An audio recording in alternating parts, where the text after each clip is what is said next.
चीन से वापस आएंगे लापता हुए भारतीय। चीनी सीमा में ही मिले अरुणाचल से गायब युवक। पूर्वी लद्दाख में वास्तविक नियंत्रण रेखा पर चीन और भारत के बीच तनाव कम होता नहीं दिख रहा है। चीन की नापाक हरकत का जवाब देने के लिए भारतीय सेना ने भी कमर कस रखी है। भारी संख्या में सीमा पर जवानों को तैनात किया गया है, जिससे चीन की हर घुसपैठ की गतिविधि पर नजर रखी जा रही है। इसी बीच अरुणाचल प्रदेश से अगवा किए गए 5 भारतीयों को लेकर चीन ने पहले तो इसकी जानकारी होने से इनकार किया, लेकिन अब उसने स्वीकार किया है कि ये लोग उसके यहाँ हैं। केंद्रीय मंत्री किरण रिजिजू ने बताया कि अगवा भारतीयों को वापस लाने की प्रक्रिया चल रही है। अरुणाचल प्रदेश के सुबनसिरी जिले के 5 युवक जंगल में शिकार करने गए थे, जहां से वो लापता हो गए।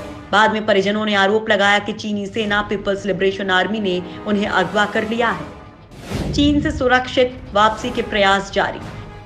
केंद्रीय मंत्री रिजिजू ने बताया कि भारतीय सेना की तरफ से भेजे गए हॉटलाइन संदेश पर चीन की पीएलए ने जवाब दिया है।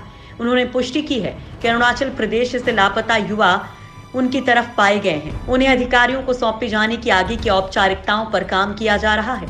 एक दिन पहले ही सोमवार को चीन के विदेश मंत्रालय के प्रवक्ता ने अरुणाचल से लापता हुए युवकों के बारे में कोई जानकारी होने से इनकार किया था। पूर्वी लद्दाख में जारी तनाव के बीच चीनी प्रवक्ता ने उल्टे इस मुद्दे पर भड़काऊ बयान देते हुए अरुणाचल प्रदेश को दक्षिणी तिब्बत का हिस्सा करार दिया था। चीनी सेना दुष्टता तो भारतीय सेना दिखा रही मानवता। लद्दाख में बढ़ते तनाव के बावजूद भारतीय सेना चीन की लगातार मदद कर रही है। सेना ने एक बार फिर मानवीयता दिखाते हुए सोमवार को लाइन ऑफ एक्चुअल कंट्रोल के पास भटके हुए चीनी याक और उनके बछड़ों को चीन को सौंप दिया। सेना के ईस्टर्न कमांड ने इसकी जानकारी दी। सेना के मुताबिक चीनी अधिकारियों ने इसके लिए धन्यवाद भी दिया है। ये सभी 31 अगस्त को एलएसी पार कर अरुणाचल प्रदेश के ईस्ट कामेंग आ गए थे। इससे पहले 3 सितंबर को भारतीय सेना ने रास्ता भटक गए 3 चीनी नागरिकों की मदद भी की थी। ये सिक्किम के उत्तरी इलाके में करीब 17,500 फीट की ऊंचाई पर रास्ता भटक गए थे।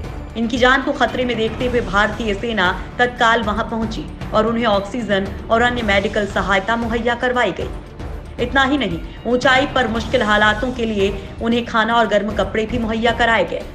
हालांकि भारत की मानवीयता के विपरीत 5 सितंबर को चीन ने भारत को 5 युवकों को अरुणाचल प्रदेश से अगवा कर लिया, जो चीनी सेना के अमानवीय चरित्र को दर्शाता है।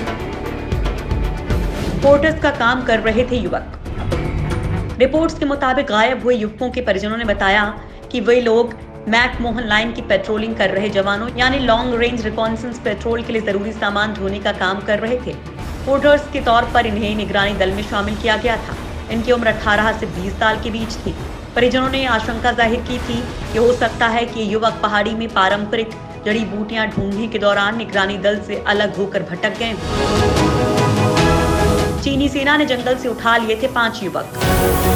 चीनी सेना ने अरुणाचल के जिन युवकों को अपनी तरफ पाए जाने का दावा किया है, उनकी पहचान टोच सिंह कम, प्रसाद रिलिंग, डोंगटू एबिया, तनु बाकेर और गारू ढीरी के तौर पर हुई है। अगवा किए गए सभी 5 लड़के तागिन समुदाय के हैं। ये पांचों एक समूह के साथ जंगल में गए थे। समूह के 2 सदस्य वापस लौट आए, लेकिन 5 युवक घर नहीं लौटे। उनके परिजनों ने पिछले शुक्रवार को आरोप लगाया कि युवाओं को चीनी सेना अगवा कर ले गई है।